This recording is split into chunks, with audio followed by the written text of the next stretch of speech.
मोठ्या शेडमध्ये उभा 16 चाकी डिझेल टँकर ज्वाळांच्या विळख्यात 2 तासांच्या अथक प्रयत्नांनी मोठी दुर्घटना टळली.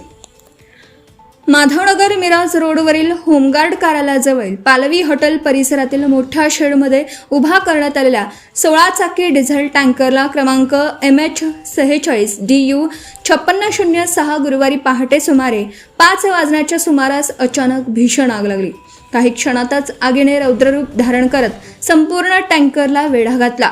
आगीच्या प्रचंड ज्वाळा आणि धुराचे लोट दूरवरून दिसत असल्याने परिसरात घबराट पसरली, तर नागरिकांनी घटनास्थळी मोठी गर्दी केली. घटनेची माहिती गुरुवारी पहाटे 4:50 वाजता अग्निशमन दलाला मिळताच मिरज येथून 2 आणि सांगली येथून 1 अशा 3 अग्निशमन दलाच्या गाड्या तातडीने घटनास्थळी रवाना झाल्या. मोठ्या शेडमध्ये उभ्या असलेल्या टँकरला आग लागल्याने परिस्थिती अत्यंत गंभीर बनली होती. अग्निशमन दलाच्या जवानांनी तब्बल 2 तास शर्थीचा प्रयत्न करून आगीवर नियंत्रण मिळवलं. त्यामुळे आग शेजारील वाहनांपर्यंत किंवा परिसरात पसरून मोठी दुर्घटना घडण्याचा धोका टळला. या आगीत 16 चाकी डिझेल टँकर पूर्णपणे जळून खाक झाला असून लाखो रुपयांचं नुकसान झाल्याची माहिती अग्निशमन दलाने दिली. घटनेची माहिती मिळताच विश्रामबाग पोलीस ठाण्याचे अधिकारी व कर्मचारी घटनास्थळी दाखल झाले आणि त्यांनी पंचनामा करून पाहणी केली.